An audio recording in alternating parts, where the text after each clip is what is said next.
I talked a lot about our trans daughter and what it's like being parents of a trans kid in Alaska, in the United States. And in those last 18 months, it's just gotten much, much worse. It was a really hard decision. It wasn't something that we wanted to do. I was just back in the US last week and meeting with some new folks, and they're like, wow, that's so exciting and so wonderful. And I was like, it's not wonderful. We love Alaska and we miss our friends and what's familiar desperately every day. And it's the first time our kids have lived anywhere else. So their first move anywhere is to an entirely different country. So yeah, a friend of mine described it, you're moving for family safety reasons. And I was just like, thank you for putting it in such simple words, because that's exactly what it feels like.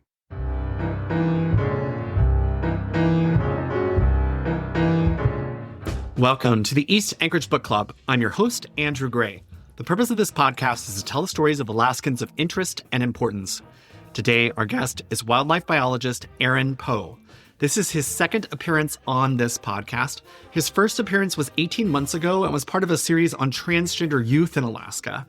Aaron is the father of a trans daughter, and when Donald Trump was elected to his second term, Aaron, after 27 years in Anchorage, decided with his family that they needed to move to Ireland so that his trans daughter could finish high school safely.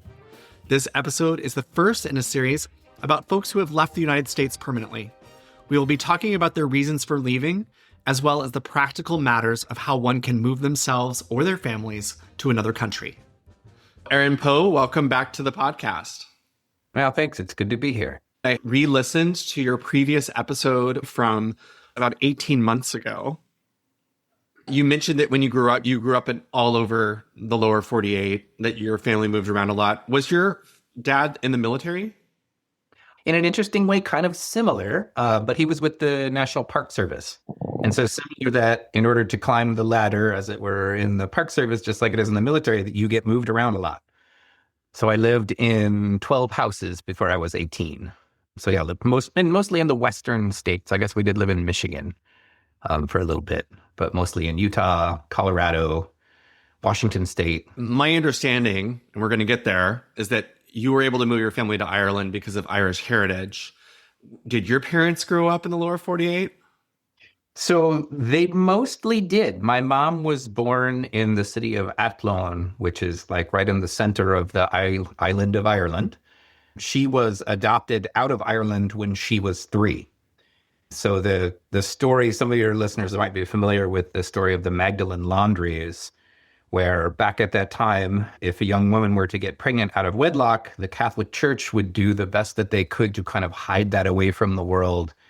They would have the woman come and live at one of their facilities, have the baby there, and then find different parents for the baby. And a lot of those were Catholic families in the United States. And so that's how my mom came to live in eastern Colorado in the late 40s. There was a movie about this. The movie called Philomena with Judi Dench from 2013. Okay. Yeah, that's I think a woman who tries to find her son. Gotcha. Yeah. No, it's a pretty common story. And, since coming here, people are always curious, like why we're here, how we're able to kind of be here, stay here. And I tell them about my mom and have run into a similar kind of story. Even our neighbor just like 3 doors down here has the same story of heritage.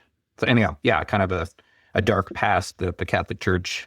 It's interesting because your mom was adopted when she was 3, grew up in Colorado, didn't have a relationship with Ireland at all that she could remember. No, it's true. So in, I think it was 1999, she was, I believe, contacted by someone in part of kind of a reconciliation effort that the Catholic Church was doing to try to reconnect babies essentially with their families. So she was able to be in touch with her family that are still my cousins that are now living in Athlone. And so back in the time, she made, I think, 13 different trips to Ireland starting in 2000 to reconnect with family here. On one of those trips, we came along. My wife and I came in 2003. So that was our first experience coming to Ireland. And that was before you guys had kids? Yep. And you have 2 children? We have 2 children, 16 and 18.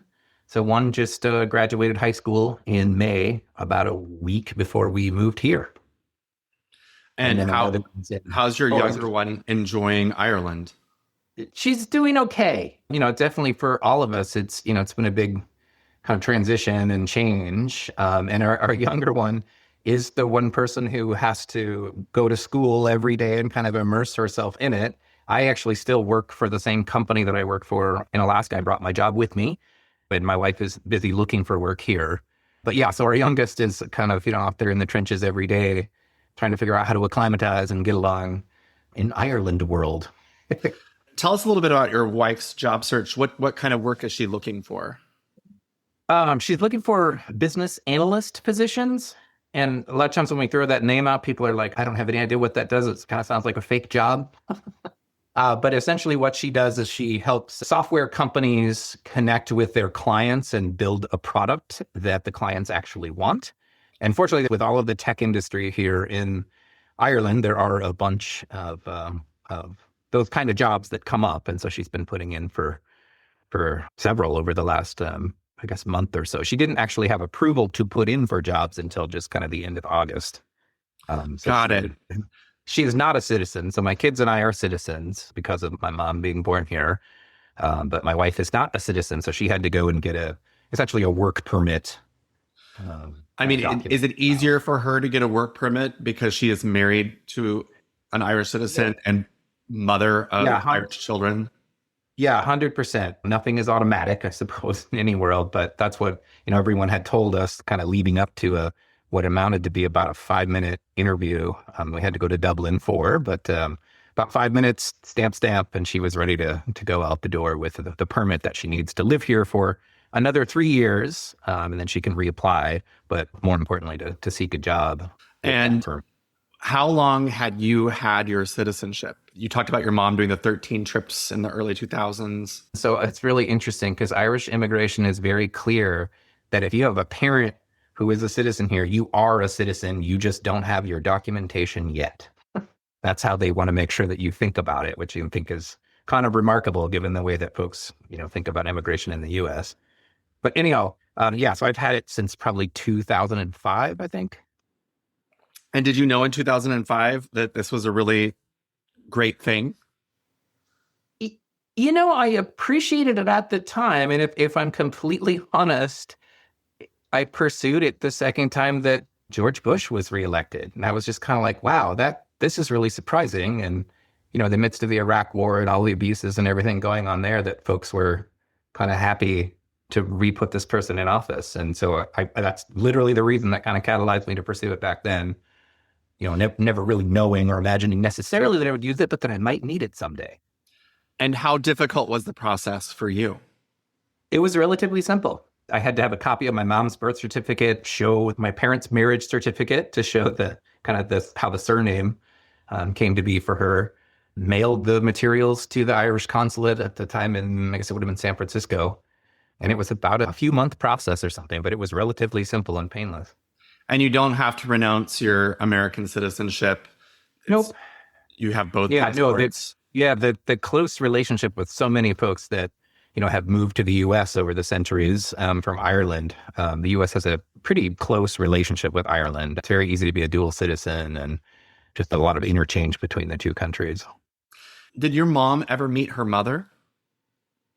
She did, actually. She did meet her mother here. Maybe some folks would say sad, and that's not how she describes it. But I mean, kind of the surprising part about it is that her mom actually denied her to her face and said that, no, there's no way I never had a kid, even though the rest of that woman's family totally knew that my mom was her daughter. And who knows her reasons. And, I don't want to speculate about someone who was probably very traumatized by that whole experience. And so maybe it was kind of safer for her mentally just to put that part of her life out of her mind. And that's kind of how my mom reflected on it. And, my mom really just wanted this woman to know, her mom, to know that she turned out fine. That she's married to a wonderful man. My dad had 3 boys and lots of grandkids, and her life turned out fine. And so she really wanted that woman to know that, so that she wouldn't have kind of a regret, as she went forward with her life. So, yeah, Yeah, they did meet. And you still have a relationship with, I guess, the maternal, the Yeah, with the cousins. Yeah. It's so funny to, rather than doing the whole kind of twice removed, that kind of stuff. I love the way that Alaska Native folks are just like, those people are my cousins and just call them cousins. And it's just way easier to talk about it that way. So yeah, so the cousins, we live about I don't know, 90-minute drive from some of them. They're in the center of the city or center of the country. and where do you live? We live just outside the city of Galway. So on the west coast of Ireland. Galway's a city of about 100,000, and we live in a smaller town just to the west of it. It's about a 10-minute bus ride into the city. So that's where our daughter goes to school, and that's where we do most of our shopping or any of the kind of events and stuff that are going on. We're in the city of Galway. How did you decide to settle there since you could work from anywhere?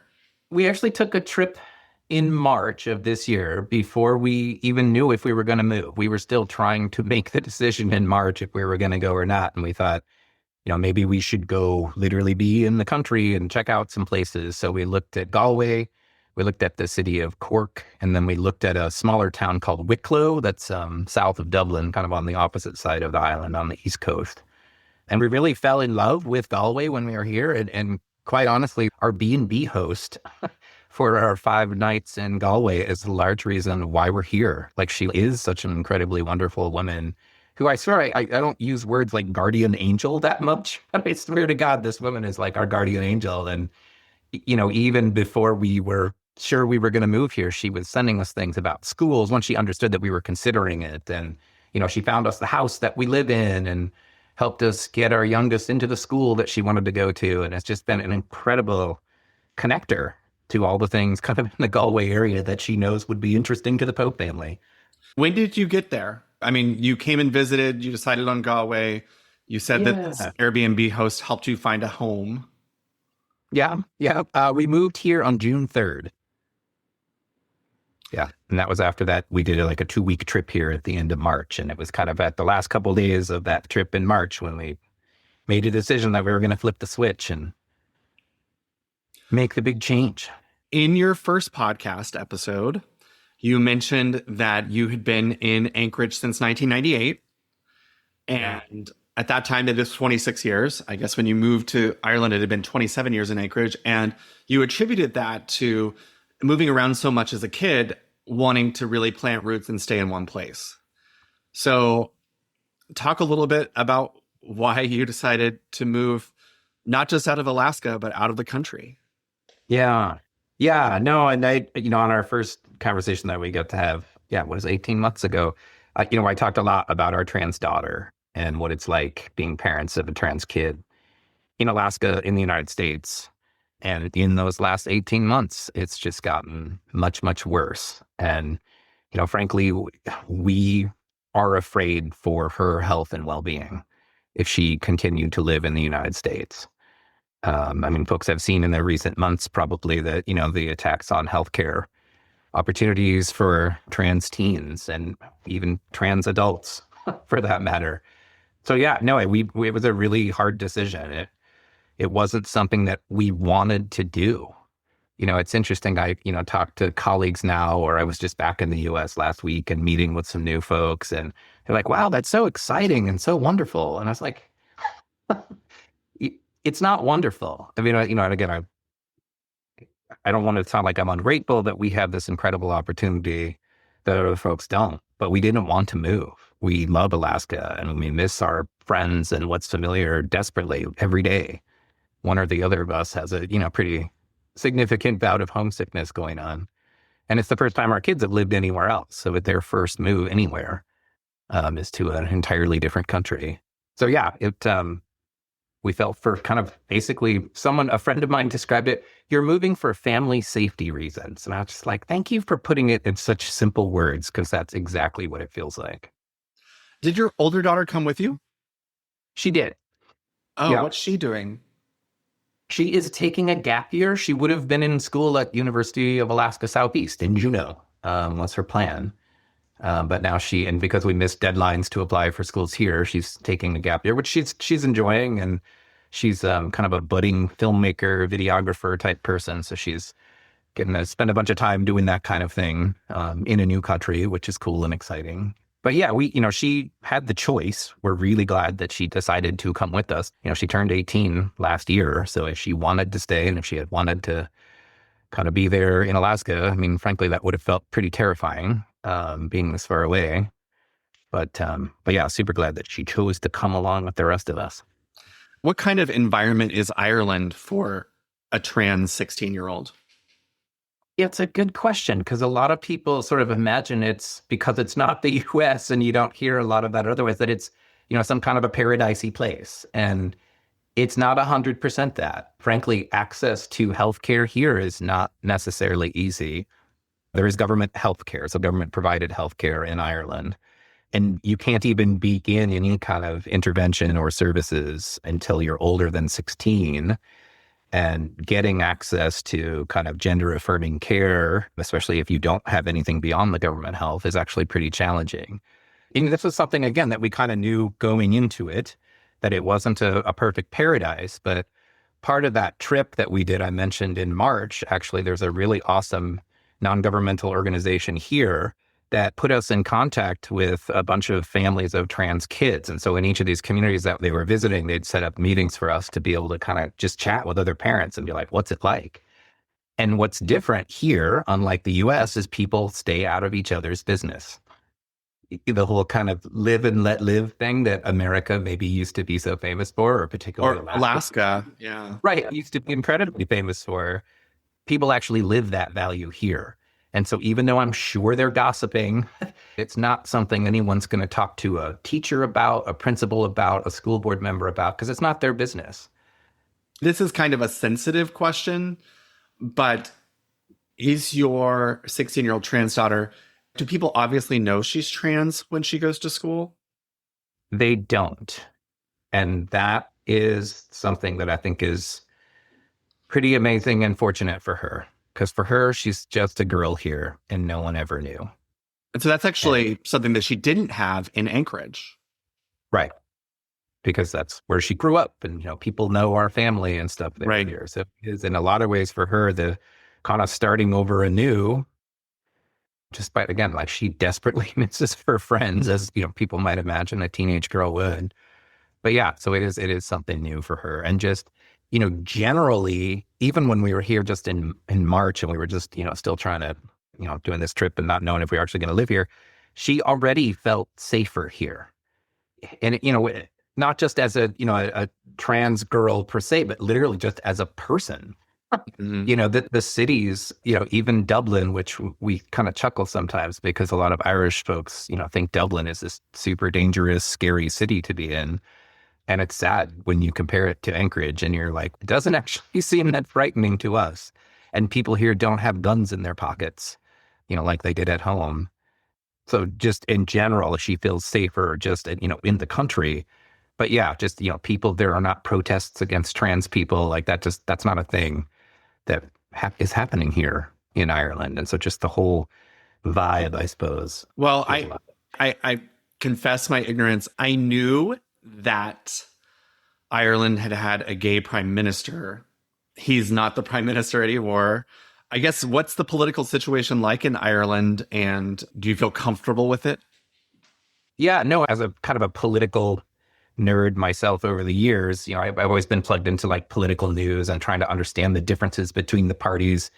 Obviously, between Republican and Democrat right now, the distances are amazing in terms of how far apart they are on issues like, LGBTQ, or climate change or many other kind of issues that just are not a thing here at all. If the main, there's main three political parties, when I read their platforms, I don't even see big differences. And again, I'm reading them as an ignorant American, only in the country for a few months now, but there's no disagreement about if climate change is real. There's no disagreement about if LGBTQ people are humans and have rights and get to be who they are. And so when you have that base level setting, It's not very stressful. I mean, in no, terms of, like, who's going to take more. Yeah, everything just feels a lot safer and kind of more normal and less wacky than the US right now.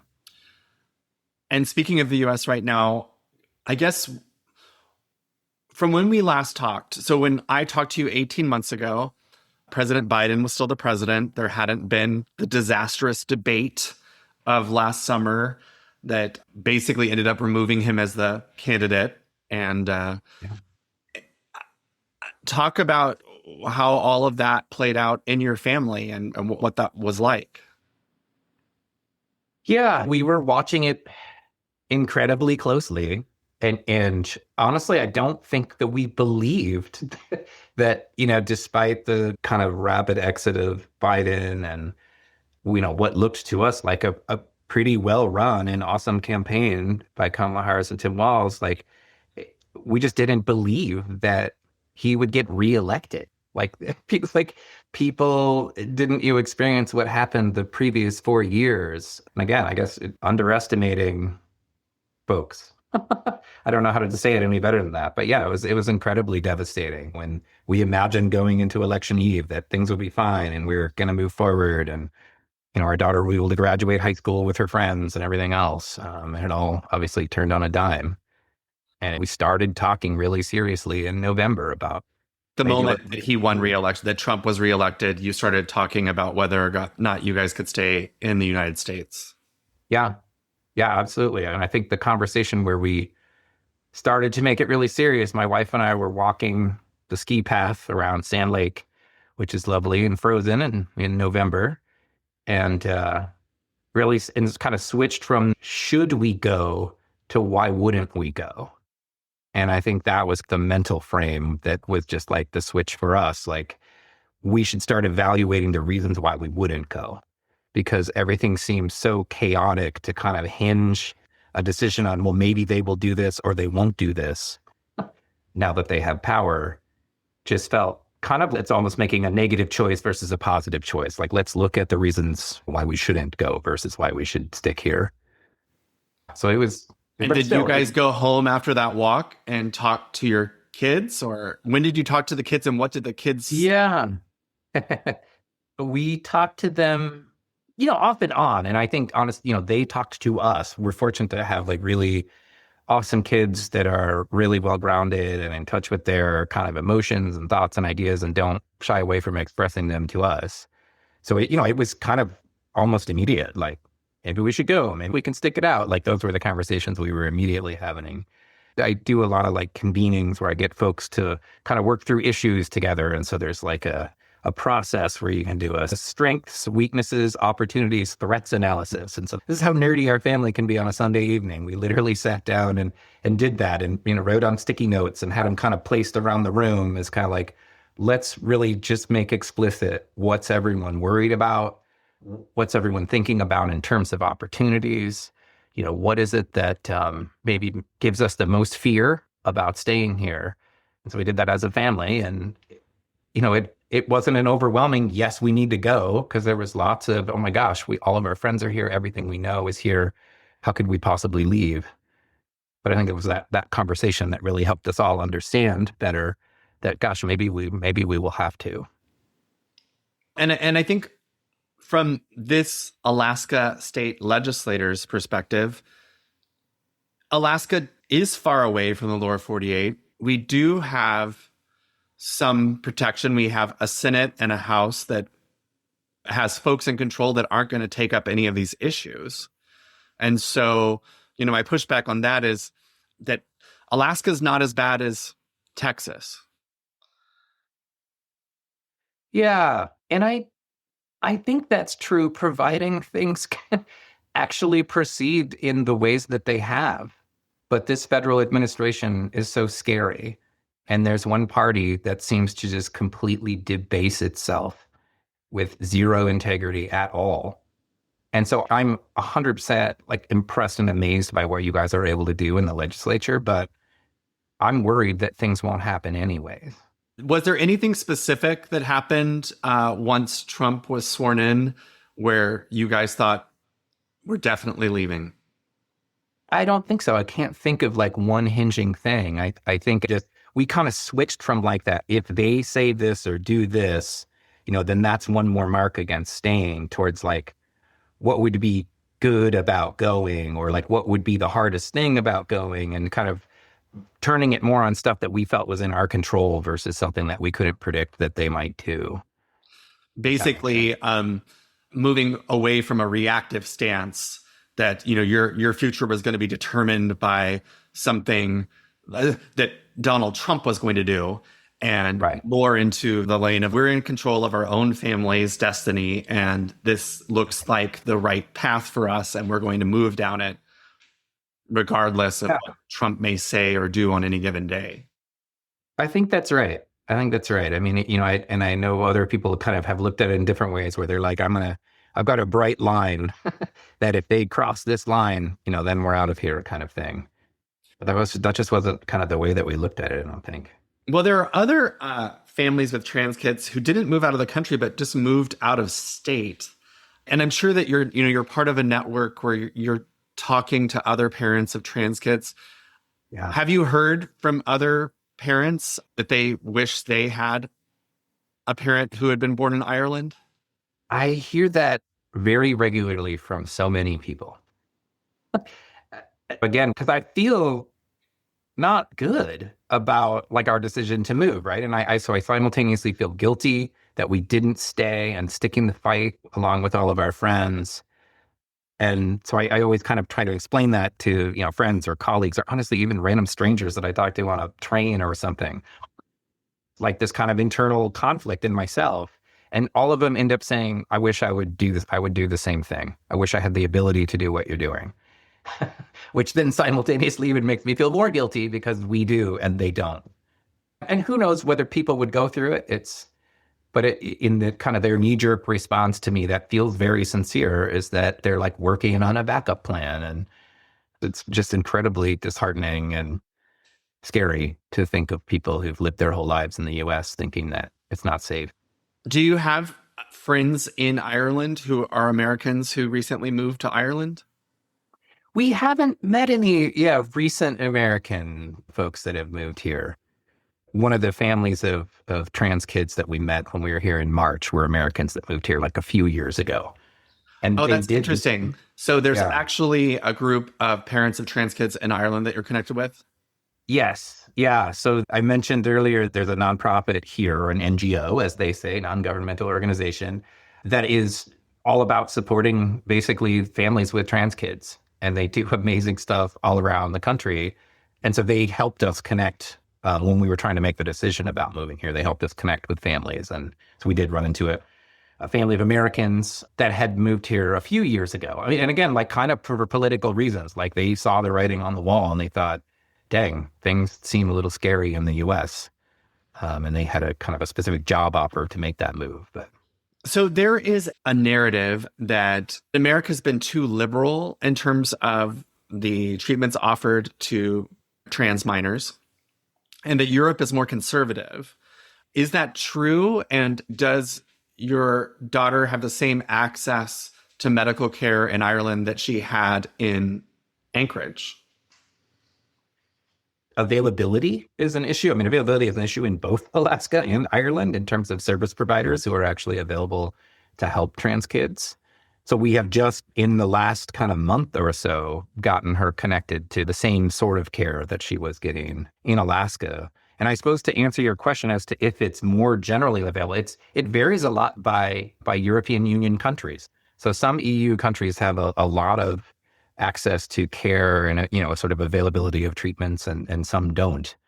So I don't think it's easy to say that Europe as a whole is sort of more conservative in the treatments they make available for trans kids. Well, I think the Netherlands had been sort of at the forefront and they had pulled back a little bit. Sweden, I think, had a study that showed that there was reason to wait as far as treating. I think there's countries that had pulled back, and I didn't know where Ireland fell. Yeah, and I mean, I think, again, in sort of the list of EU countries, Ireland is on the low end in terms of making treatments like easily available. But your daughter is able to get the care that she needs. Yep. Yep. She's able to get the care that she needs. And again, it's almost like more, I don't want to say more important because that is vital, but it's not in your face here like the hate that the trans community gets. It's not on the news. It's not on the street corner. It's not in a school board meeting. Like it just isn't there. And there's a number of folks here that really wait to get their kids any kind of care until they are 16, until they're 18. And again, so we're new here, so I don't want to judge too much, but I actually think they're able to do that because there's no one screaming at, harassing at, bullying their kids or families bullying other families to the degree that there is in the US. So I think people maybe in the US are more afraid of Mhm. harm, either self-harm, which we know is the biggest thing that happens to trans kids, or harm from the community they live in. So they want to give the kid the medicines that make them feel like they have a path forward, or they want to literally have them be able to appear more feminine or masculine so that they can pass in society and not have to be afraid for attacks on them or attacks on their family. So it's hard, I think, to when you put that on balance of what kids in the US might be dealing with versus what kids in Europe are dealing with, it tells a different story. Well, I guess one more question in that vein, because I know that somebody out there would ask it. And you're in the previous interview we had, you talked about your trans daughter started using they them pronouns when she was 12. Not that long after said no, I'm a girl. Has she ever wavered? I guess like speak a little bit about your confidence as a parent that the decisions of a 12/13-year-old carried through. Yeah, she's never expressed any doubt, and we've never had it really any doubt. It's hard to think about it in any different way. And she definitely has grown into an awesome young woman that, you know, again, because of the care in some ways that we were able to get for her, she now passes as an awesome young woman. And so that's reaffirmed by society. So yeah, there's never been any doubt expressed by her, and yeah, neither by us. Let's say that there are listeners who have this epiphany moment while listening to this and think, you know what? My dad was born in Ireland, or Mm. and does it need to be your parent, or could it have been a grandparent that was born in Ireland? I mean, what's the process towards somebody who has Irish heritage being able to claim Irish citizenship, and how do they start that process? Yeah. As far as I understand it now, it is just limited to parents. Even as recently as when I got my citizenship, whatever, 20 years ago here, it could have been grandparent, but they sort of tightened that down. But yeah, I mean, if people are interested, and maybe I can send you this link in the notes, but there's actually a network of Irish diaspora centers that are across the US that have awesome resources for folks, like here's the steps and all the different kind of considerations, whether it's financial, whether it's taxes, just all of the things that you need to be thinking about if you're thinking about relocating to Ireland, and awesome podcasts and recordings of Zoom meetings and all this kind of stuff with various experts. So that is something I would direct folks towards, the Irish diaspora centers that have that kind of information. And if someone is already in your position, like they have a passport for a European Union country, Yeah, but they've never thought about moving there. It's just something that they thought was cool and did. I mean, are right. there any helpful tips or lessons learned from a very recent move? Yeah, I keep talking to Chandra that like we need to write a workbook or something, because there's just so many steps to it. Like we only lived in Anchorage basically for the last 27 years, and you don't even think about like how would I go get a cell phone? How would I open a bank account? How would I start utility service? Like all of these things that you completely take for granted. There are some kind of sites here and there for like Irish expats that, and there's a great Facebook page that there's a lot of tips and stuff on there, but it's probably different kind of for almost everybody's circumstance a little bit too, whether you're making 100% clean move, and we sold our house and everything in the US. Oh yeah, Some folks, so there's no plan to move back at any time in there's the near no, future. yeah, we don't have a plan to move back. Our aim is to stay here for at least 3 years so that our youngest can finish high school. They call secondary school here. But beyond that, we don't have plans. And Um, did she have any issues starting school in Ireland? And I guess Can you compare the Irish education system versus Anchorage school district? The last question is probably a little bit above my pay grade as a new, parent in Ireland, I suppose. Obviously, I have lots of experience with the Anchorage School District. But she didn't have that much trouble getting in. Fortunately, there was a really awesome secretary back in June when she was registering who looked right at her and said, "Hey, you don't know any kids in Galway, right?" And so my daughter's like, "Well, no, we just moved here." And she's like, "I'm going to change that right now."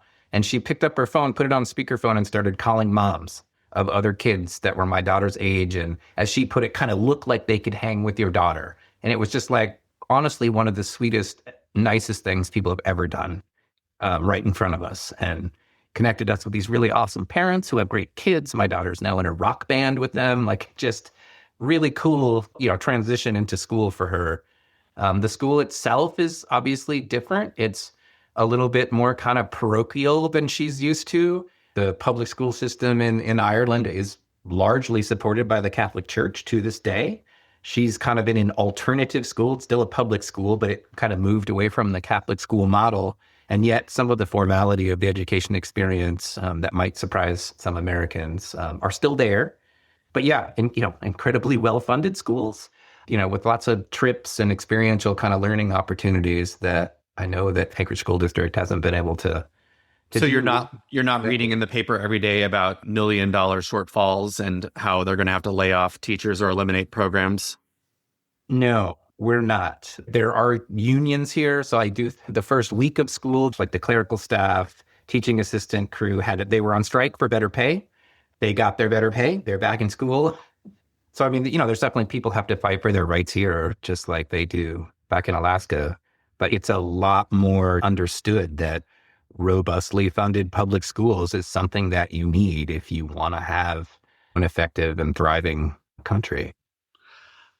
And I guess at this point, does she feel like it's the same difficulty? There's sometimes like a stereotype that like European schools are much better and the type of education that kids would get there is much more rigorous. Would she describe that as being true? Does she feel like she has more homework? Does she have to work harder? I don't think she would describe it like that. And it's very funny that you mentioned that, because when we talked with school administrators and parents and whatever, a lot of them are kind of like, "Oh yeah, she's coming from an American school, so you'll probably want to start her in these classes." And we're like, "No, actually, she's pretty smart cookie. And I think she'll be fine in Algebra 2. She doesn't need to go back to Algebra 1. So there is that kind of, perspective that even Europeans have about Americans, I suppose. She's definitely been able to stay in touch with school and add some other things. Like I mentioned, her band, and she's playing viola in the Galway Youth Orchestra and, kind of adding some of those extracurricular stuff along with this. One last question, if you're comfortable answering, but is she out as trans? Like you said, she passes, and is she friends with any other trans kids? I honestly don't know. I haven't explicitly asked her if she has chosen to share with her friends about that or not. I do know that she has a trans teacher, which is awesome. And I know that she's said that there are other trans kids in her school. So the community is here, and it's, again, really vibrant and out, I think, more in sort of like college age kids or university age kids and adults. But yeah, no, I think it's one of these great things. I think she could choose to if she wanted to. People wouldn't judge, but if she wants to keep it to herself, they would never know. Last question for you. Do you feel like you fit in your new community? That's a great question. I feel like we're very American. And everyone we talk to, just as soon as you speak, right, people just assume that you're an American on holiday. And we nicely say, "Hey, no, we live here now." And, kind of tell them our little story of moving from Alaska. And what's their reaction? Do they look at you differently? Are they grateful that you live there? Again, Ireland is very polite. So whether or not they're thinking something behind it, you could probably never tell. I do find myself saying, even within like the third sentence of just talking to a new person, I always try to point out I did bring my job with me. Oh, yeah. So it's like you're not here to take away their job. Yes, exactly. Like my tax dollars that I'm paying to Ireland are coming from the U.S. And do you pay a lot of taxes? Ireland has pretty high taxes, especially for somebody coming from Alaska where we don't have state income tax. Yeah, no, like 40% of my paycheck goes immediately. Wow. And do you feel like with the cost of living that your income from America is sufficient, or how do you feel? Like, do you Yeah, feel like you're on par with where you were in Anchorage? it's pretty similar. I mean, one of the great things about Ireland is things that people need are really cheap. So food is probably half the price that it is in Anchorage. Internet, cell phones, half the price. Cleaning supplies, just like whatever, shaving cream, like all of those things are incredibly affordable.